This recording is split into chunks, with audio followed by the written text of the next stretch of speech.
Good morning. And welcome, welcome, welcome to the First Universalist Church of Rochester, where we are called to nurture the spirit and to serve the community. It is so good to be together with you all in this cozy, warm space this morning with the ice and the snow on the ground. I'm glad y'all made it in today. I am Reverend Lane-Mairead Campbell. I am the minister here at First Universalist Church, and I use they, them pronouns. Joining me in leading worship this morning is Patty Goodwin as our worship associate, using she, her pronouns. The fabulous and unstoppable Dr. Brock Chesvold, using he, him pronouns. We do have the best music director, don't we? He's just the best. And then we have Charlie Kortzel and Michael Scott, both using he, him pronouns, stepping in on tech this morning for the moments when the alarms don't go off. Thank you all for covering that and stepping in so quickly. And we also have Karen Labraco, using she, her pronouns, who's joining us for our online ministry team. Thank you, Karen, for your welcome and for your outreach there. If you are here this morning for the first, second, or third time, we are so grateful that you have made it here. Thank you so much for making it to this worshiping space. We want to be able to offer you a greeting beyond just what we can offer you this morning, which will be warm, which will be lovely. But if we have a visitor's form in your order of service, as well as by scanning the QR code on the back of your order of service, or if you are joining us online, clicking the link in the chat, please fill that out, so we can be able to offer you a welcome beyond just what we can do this morning. Today, after our service, we have a listening session led by our membership team. Hoping folks will be able to stick around for that after the service. We'll be talking through some questions around membership growth, what we want to see for First Universalist changes, a ton of good stuff. And Clinton Swingle will get up after the service to tell us a bit more. Our new board president, Clinton, thank you so much for doing that work. But now it is time for us to offer one another a greeting. Before we rise in body or in spirit and offer a greeting here at First Universalist and pop into the chat and offer a greeting online, let us all in this sanctuary turn towards Hope in this back corner and offer a wave to our folks joining us online. Our camera is right there. Just offer a wave. It's so good to be together here in worship this morning, both online and in person. If you're joining us in person, please rise in body or in spirit and offer your neighbor a greeting. If you're online, please pop into the chat. Let us know where you're zooming in from.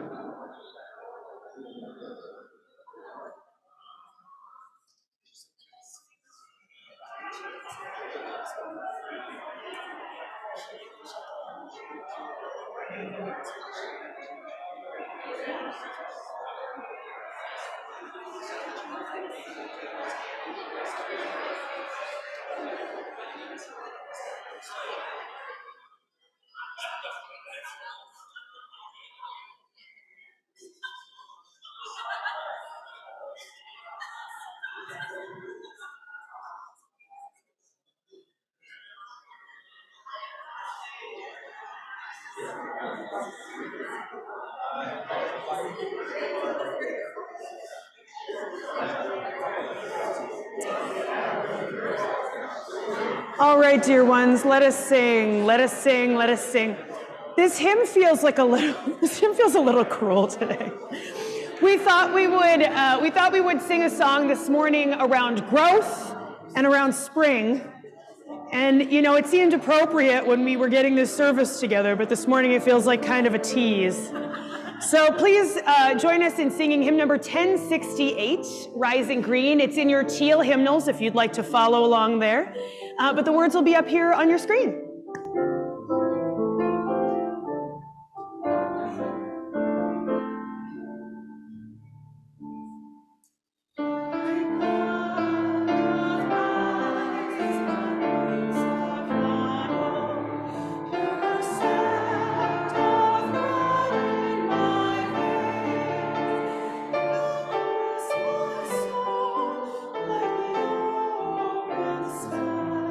Where the stars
Beautiful. Please be seated.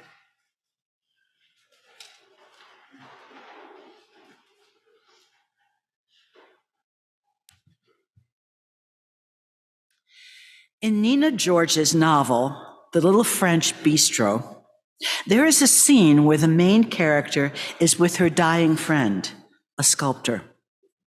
The main character holds a pebble between their hands as the sculptor dies. When she passes, the pebble falls to the floor. A short while later, as she is returning home, the main character stops at a car alongside the road and helps a woman deliver a baby.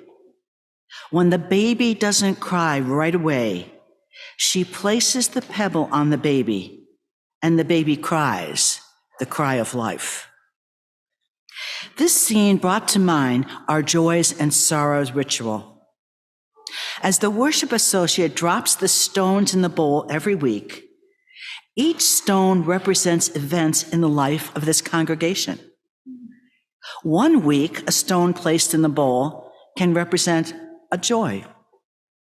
The next week, the same stone can be dropped to represent a sorrow. This ritual brings us together as a community as we share our emotions, gladness, sorrow, smiles, tears, gratitude, concern. This ritual strengthens the connections of our community. Come, let us share our rituals of life and worship together. As Eileen Fernandez lights our chalice at First Universalist Church, and you light a chalice in your own homes, will you join me in saying our chalice lighting words in unison? May we be a people of welcome, here to grow in heart and mind and spirit, and may we reach out to serve our community. Please rise in body or in spirit and join me in our affirmation of faith, followed by our sung offering. Love is the doctrine of this church. The quest for truth is its sacrament, and service is its prayer. To dwell together in peace, to seek knowledge in freedom, to serve humanity in fellowship, to the end that all souls shall grow into harmony with the source and meaning of life. Thus do we covenant with each other and with all. Please join us in singing our sung offering this morning. The words are on the screen, but it is so simple. We'll sing it 3 times through.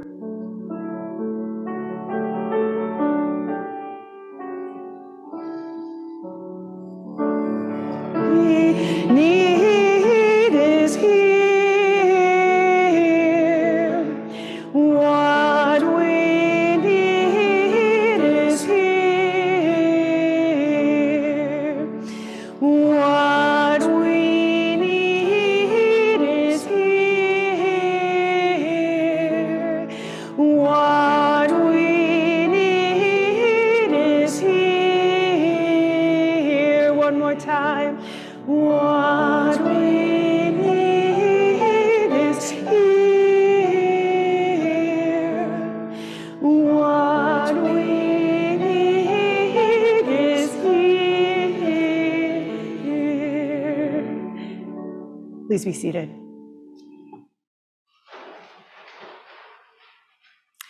The Social Justice Plate offering for February goes to support Reach Advocacy, an organization providing shelter to so many homeless people in Rochester. Reach Advocacy is a community-minded organization seeking safe, supportive housing for people experiencing chronic homelessness. They are active partners with First Universalist Housing for All initiative. You are invited to give generously this morning. You are invited to give by scanning the QR code in your pews or to drop an offering in the offering basket. For folks online, please click the link in the chat to give to First Universalist Church's February social justice plate. Thank you for your generosity.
A beautiful reminder of a time when we had to worship differently, but it sure did not stop us from singing.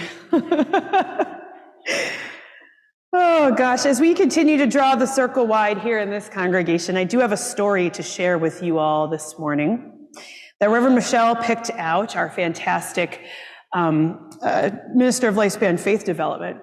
But before we get started, I have a question for you all. Just a show of hands. Who in this room is an older sibling? All right, we got a few. Who in this room is a younger sibling?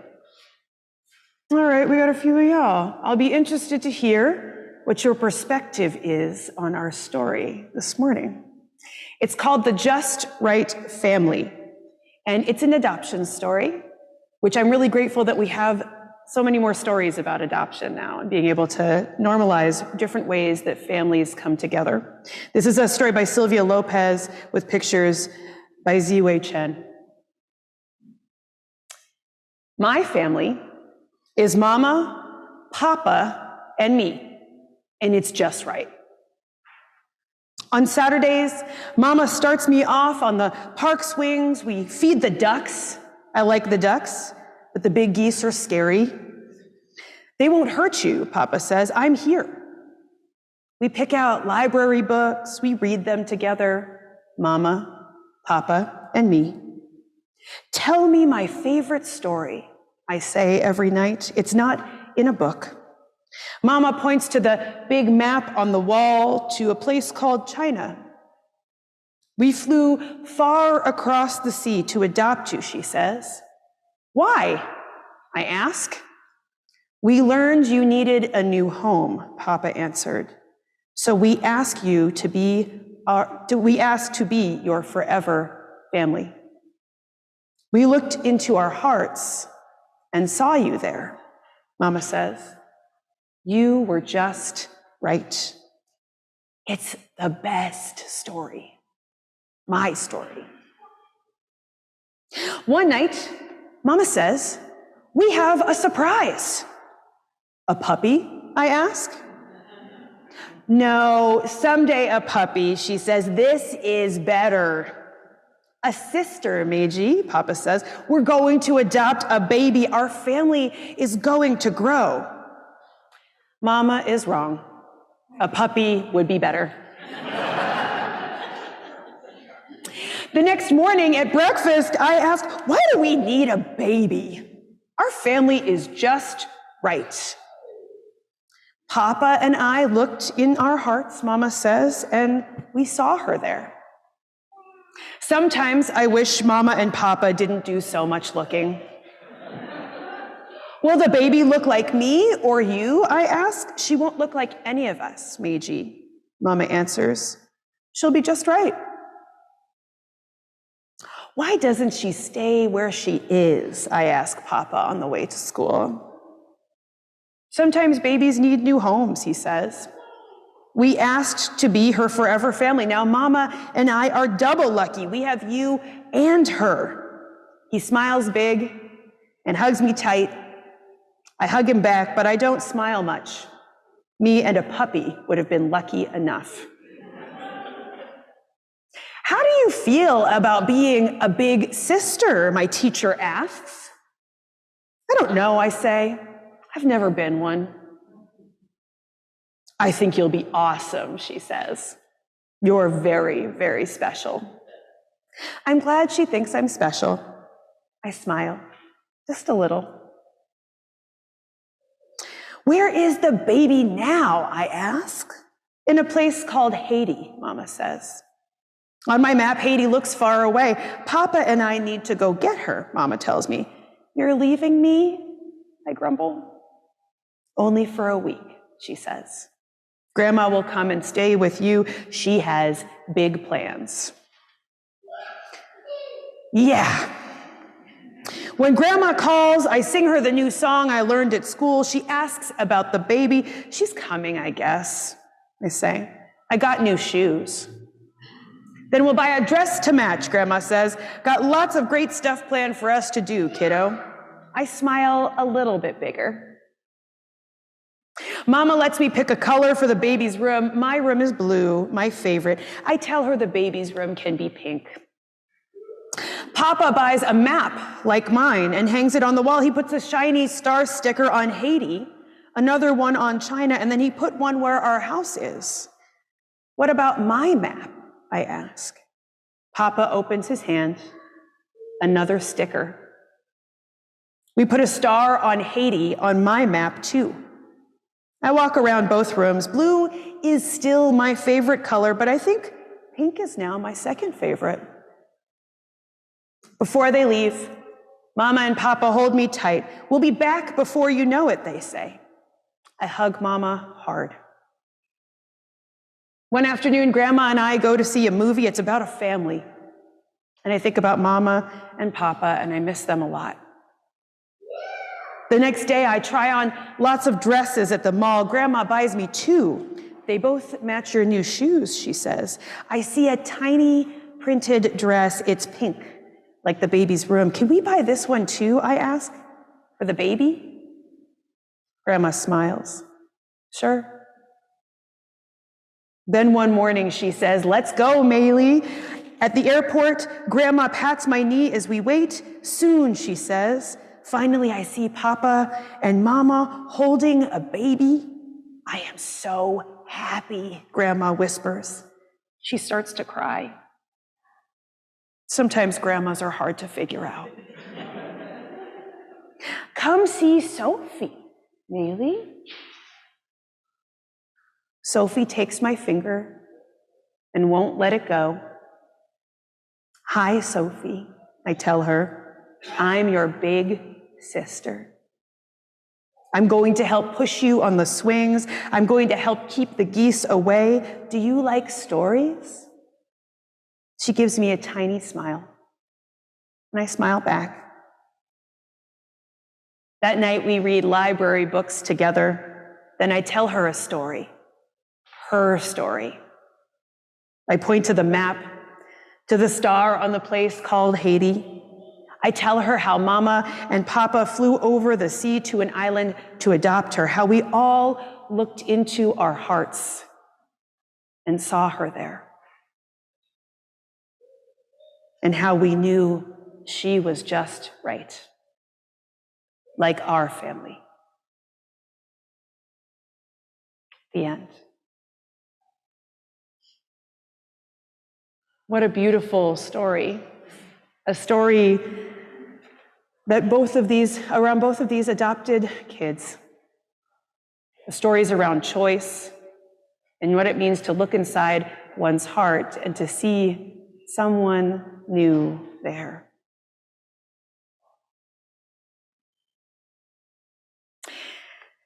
As our children make their way upstairs, if they would like, just saying they can always stay down here with the congregation. But if you'd like to make your ways up to your activities in the child care room, and as we prepare our hearts for joys and sorrows, we will join in singing our doxology.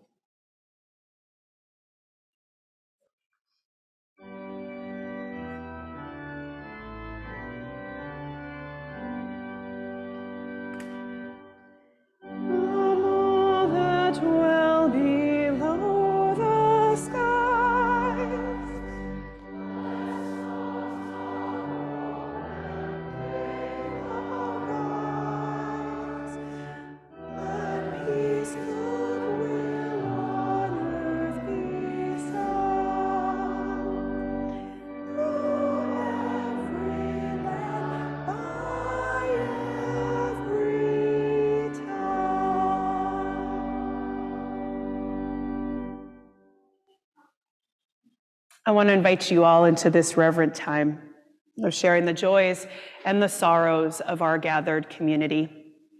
If you would like to, you can place a hand over your heart to be able to listen from a heart-centered, heart-grounded place wherever you are for this ritual.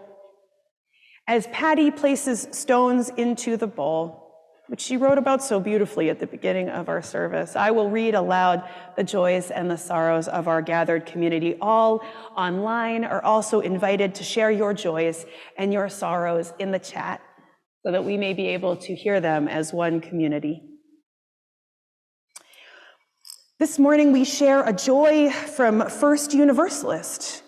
And it's a joy that our music director, Dr. Brock Chesvold, will be playing his first faculty recital at Eastman tomorrow night, Monday, February 19th, 7:30, Kilbourne Hall.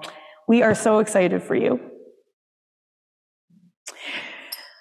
We have a joy this morning from Carl Abbott. Checkup with the oncologist this past week. Remission! Woo! Thanks to all of you for your thoughts over the past 2 years. And thanks for sharing your journey with us, Carl. It's good to be with you in this. A joy from Connie Volk. Larry Barnes was recognized at a ceremony at the Batavia City Hall for his years of service as the historian for the city of Batavia. He is the author of several books about Batavia's history, including one about the rich history of Black Batavians. Congratulations, Larry. Wow, that's awesome. We have a joy this morning from Kitty Forbush, who returned safely from a fabulous trip to Nashville and is looking forward to Brock's recital tomorrow night. Oh my gosh, and we also share a joy from Brock, that Brock's mom is here with us this morning. Yay, welcome. So glad you're here. Oh, we share a sorrow. Also, we share sorrows. We know that we have to hold both as a community. And so we share a sorrow this morning from Shirley Malone. My friend Marion died this morning after an illness of several years. No family. Her friends were her family. And so Shirley asks us to hold Marion and all of the people who knew and loved her in our hearts this morning. We share a sorrow also from Lois and Greg Baum. Yesterday, our precious cat Ben moved on to his next life. He was just 10 days shy of his 16th birthday. Though our hearts are broken, we are so grateful for the life we shared together. We share a sorrow this morning from Catherine Flynn. My brother-in-law, Leonard Malahan, died this week, struggling to breathe with COPD and stage 4 lung cancer. Please stop smoking.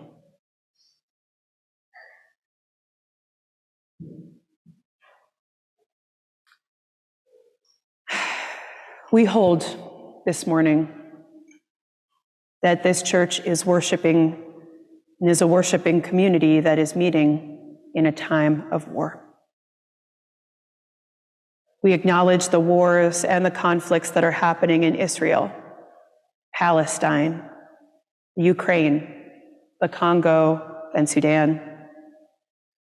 We acknowledge that there are more conflicts and wars happening that we are not even aware of, and we grieve the losses of life, both on behalf of the military members who are of service to our country, the military members who serve in a time of war, and of course, the people, the civilians, the non-combatants, the families, the men, the women, the children who are dying our world over due to war.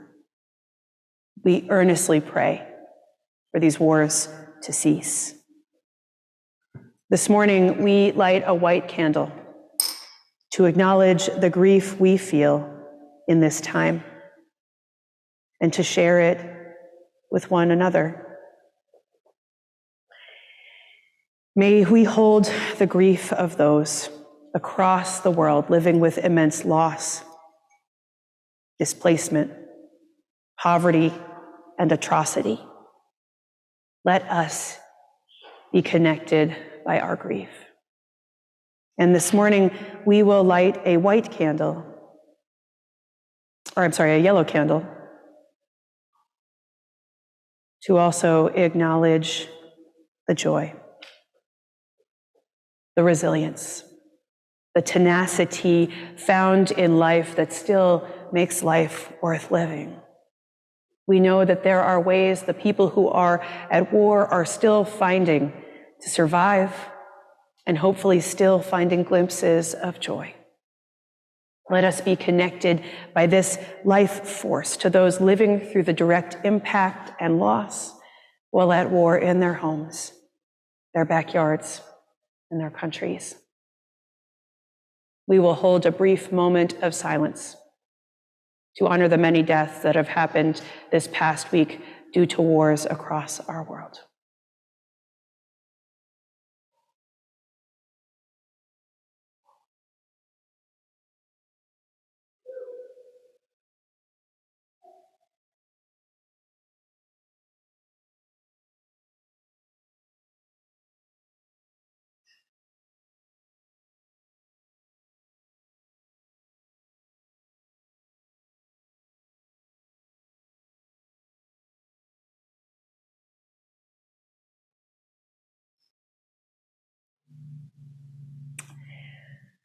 Let us drop one final stone into the bowl to represent all of the joys and the sorrows left unspoken in the silent sanctuaries of our hearts, acknowledging that each and every one of us comes into this space with both.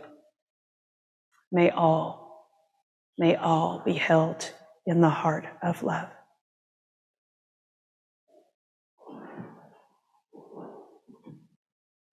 I want to invite you in this moment to settle in for a time of prayer and meditation. If it feels comfortable to you, you can take a deep breath in and out. Center yourself in your pew, your chair, on your couch, wherever you find yourself. Take a moment to just roll your shoulders down.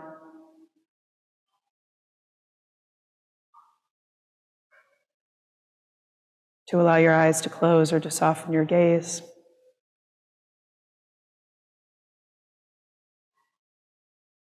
As we join in a moment of prayer with one another.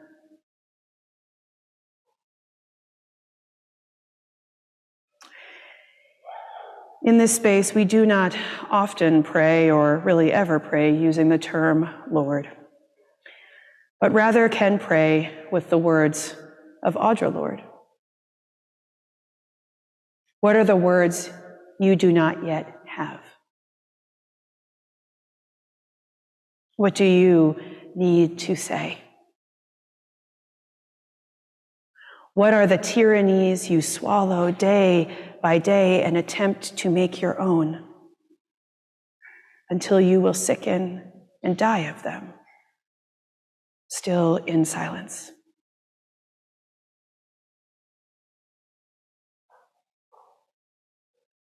We offer a prayer of gratitude this morning for the moments when silence did not take hold of us. When the words came and we risked. When others became displeased with us, but we remained in our own integrity. We offer a prayer of gratitude for the times we did not side with tyranny, for the moments we saw our own complicity and disrupted it, for the words we did not yet have, but found in those moments. We join hearts in lament for the days when silence took hold of us, times when we would rather remain comfortable.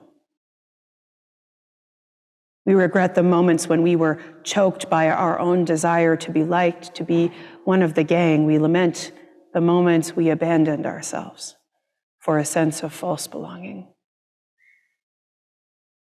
When we gave in because it was what we knew to do. May we find ways to be rid of the sickness of silence.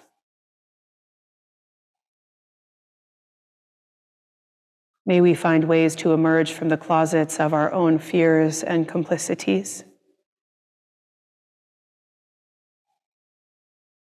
May we use the gifts of our own words to bring more love, more authenticity, more hope into this world. May we remember to whom we are responsible and who our silence hurts the most.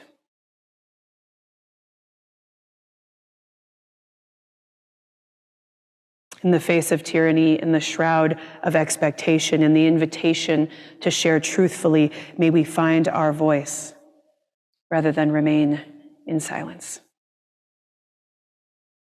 Amen. Blessed be, and may it be so. And as we join in shared silence this morning, we honor the silence that we have willingly embraced. Allow it to make us a bit uncomfortable this morning. And we also hold this silence on behalf of those whose right to speak has been denied.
Our hymn of contemplation this morning is the song Loosen, Loosen by Ali Halpert.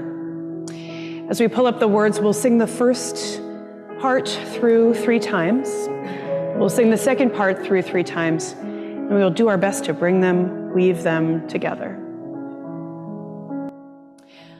Loosen, loosen.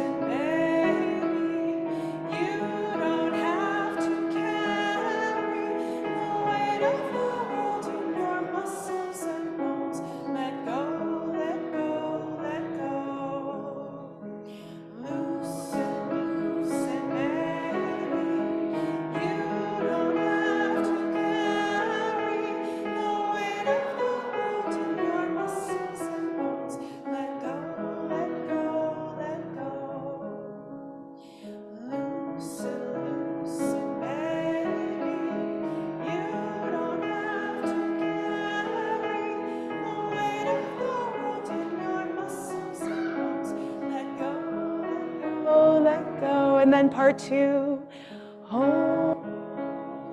breath and holy name, will you ease this day? Holy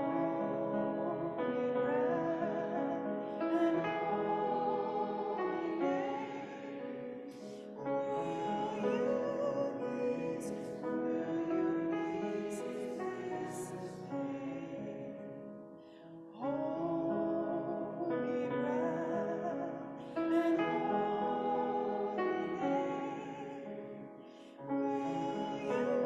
name, will you ease Let's stick with the second part. Holy breath and holy name, will you ease this pain? You can keep singing that or bring in the other part. Holy breath, holy name.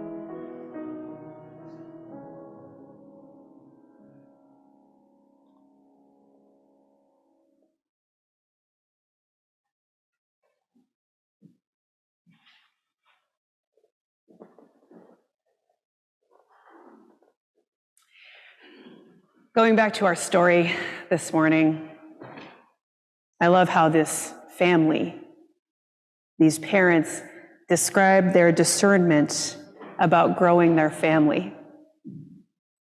We looked into our hearts and we saw you there. We looked into our hearts and we saw our next child there. We looked into our hearts and we decided to grow this family. I wonder if this church, if First Universalist, looked into our collective hearts, who would we see there? If we take a moment to pause and just look inside our own hearts, who would we find there? As we wrestle with the questions about whether or not this church wants to grow.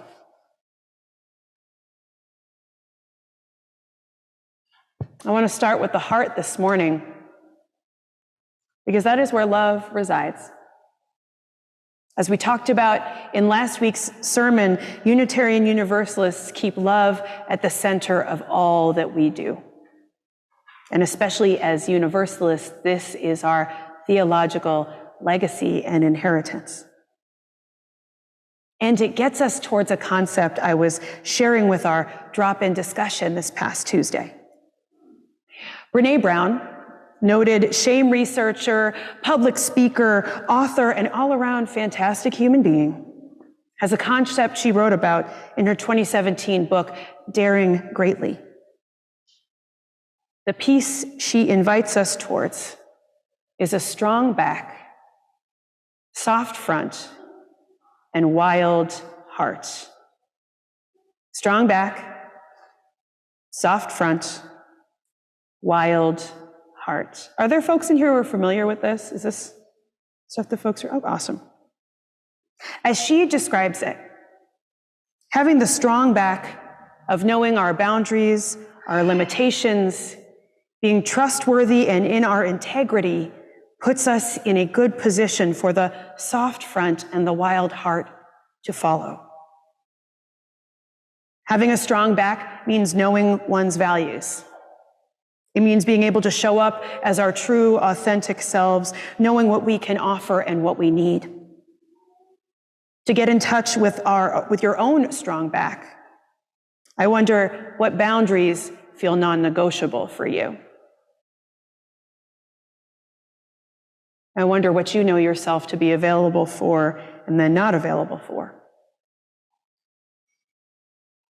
Knowing that boundaries are not rigid, don't have to be defensive, but rather flexible, can help us make space for the soft front. What are the values that you hold in the very core of your being? How do they invite you to act? To hold a soft front means to lead with curiosity, to wonder why, rather than to hold on to the certainty of outcomes. We are soft when we are vulnerable. We are soft when we are open to the ideas of others. We are soft when we can apologize in moments when we haven't lived into our integrity, when we are listening. When I think about how our church and our board are committed to growing this congregation, I know we remain soft when we gather to answer curious questions together. And when we make space for people to answer honestly. We are soft when we are open to people's resistance as well as what people are excited about. And this church can hold a soft front by literally making our front doors here welcoming. By making space in all that this church does to welcome in new folks, by creating openings for new ideas, or the transformation that comes when someone arrives here with their full self. Out of the strong back and the soft front, the wild heart is left to imagine and express itself. It gets back to our story again. When we look inside of our hearts, who do we find there? What is in our collective hearts if we allow ourselves to dream of what would be possible for this church community? I imagine, for many of us, we find in our hearts the message that all are welcome. A message we want to make a reality. I imagine we find a community more diverse and expansive than who we are at the present moment. I imagine all kinds of people and faces would flash through your mind. And I too want to live into this dream, this wild-hearted dream that all are welcome here. Recognizing that this is a big yes for this church. And it also comes with a caveat. Holding the strong backs of our theological traditions, our values, and the boundaries that keep this congregation safe, we have to acknowledge that all are welcome here in covenant and in right relationship with one another. It would be hard for someone who believes in hell and damnation and an evil God to feel theologically welcome in a Universalist, Unitarian Universalist church. Sorry to break it to you. It would be hard, I hope, for someone who actively seeks to harm people or abuse other church community members to find a full welcome here. We seek to welcome all, and in doing so, must be clear about what is acceptable and unacceptable in this congregation so that we create the welcoming container we seek to be. If someone is harming a person in this community and our answer to that harm is that all are welcome here, this person is free to do whatever they want, that doesn't make space for people to truly feel welcome, to feel the sense of belonging we are all seeking in coming through these doors. A belonging that is a gift of religious community and worth spending a little time with. I want to invite you in this moment to think of a time when you felt like you belonged somewhere. When you knew you truly belonged. Could have been in a community, in a relationship, in a place. When have you belonged? What helped you to feel like you belonged there? What were the qualities that communicated to you that you belonged? Take a moment to just reflect on it. What were the qualities that helped you to know that you belonged there?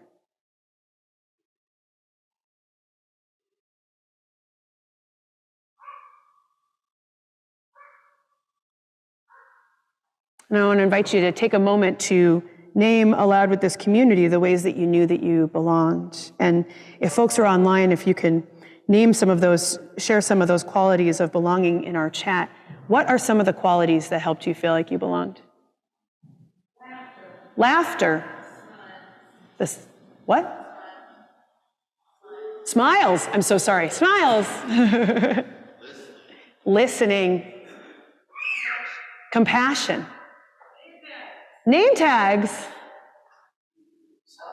Acceptance. Coffee, obviously, yes.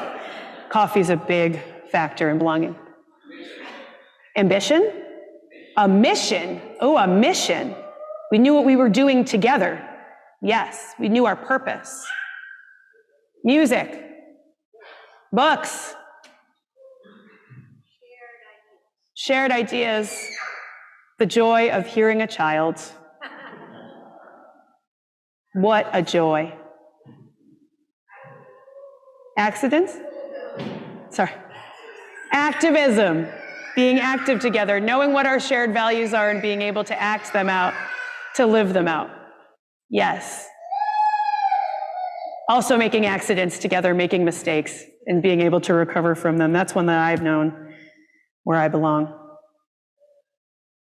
If we want to create a sense of safety and belonging here, then we also have to create a container that is open and welcoming with healthy boundaries and limitations, with some of these beautiful qualities. Where do we make space to listen to one another? Where are we making space to offer our shared values? We create belonging by embracing a strong back, by knowing who we are, knowing our sense of mission and purpose, by being trustworthy, being there when we say we're going to be there, by recognizing the boundaries that are needed for healthy and open dialogue, listening, presence in this community. Because when people make their way through these doors, we've got 3 entrances, so when people make their way through any of these doors, that is an opening. It is an invitation. And if we do not build on that invitation, we are doing a disservice to this community.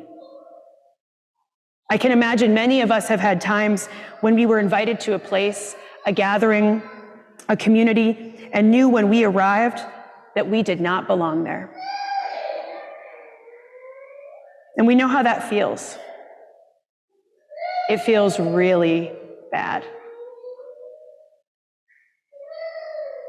We know when we don't belong. If we want to grow, if we want to create a sense of belonging, we have to be willing to recognize that being a part of this special, vibrant community must mean something. It has to mean something. And it has to remain open to growth. One thing that can hinder an openness to growth and welcome and belonging is a desire to recreate the past. The old days can be times we refer to when thinking about when this church was bigger, when it was serving more children and families.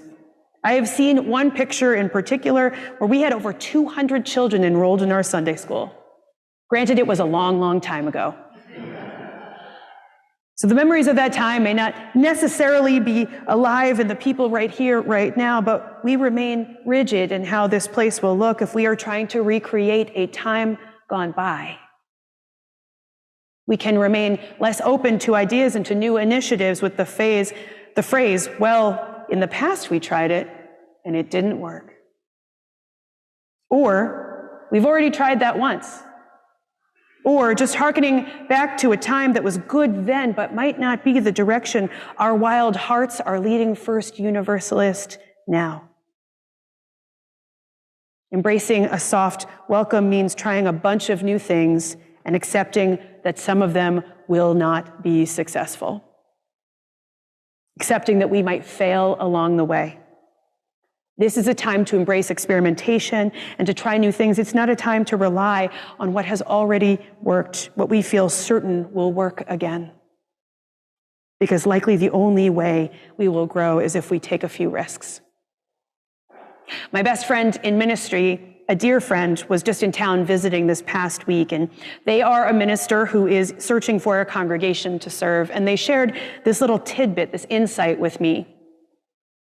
When looking at the stories that congregations tell about themselves, whether in writing or the stories that they tell aloud, the moments they usually choose to highlight and celebrate are those where they took a risk.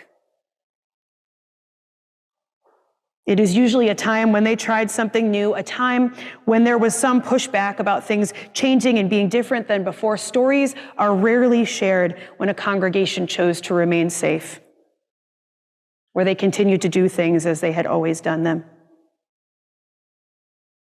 I wonder what the stories will be about us in the future, in the generations to come.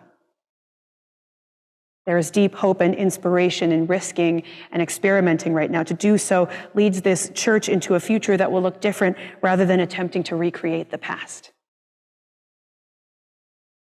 We are making space for wild-hearted ideas, for something new to emerge out of knowing who we are and what we have to offer, remaining soft to what might come, and allowing space for First Universalists to look within our collective heart to see who we find there. It is my hope that the conversation to follow today's service allows room for you to share openly and honestly how you are feeling about our church growing and what you are willing to change, and why this congregation needs to grow. May we remain soft to welcome, and may we welcome softness in the days, months, and years ahead, with a strong back, soft front, and a wild, wild heart. Amen. Blessed be, and may it be so. When we were brainstorming some ideas for what to sing during this service, we thought, man, why wouldn't we want to sing folks into this space and maybe sing us out of this space with hymn number 103, For All the Saints. So please rise in body or in spirit. Words will be up on the screen, and it's also found in your gray hymnal.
Extinguish our chalice flame this morning, let us read together the words printed on our screens and in our orders of service.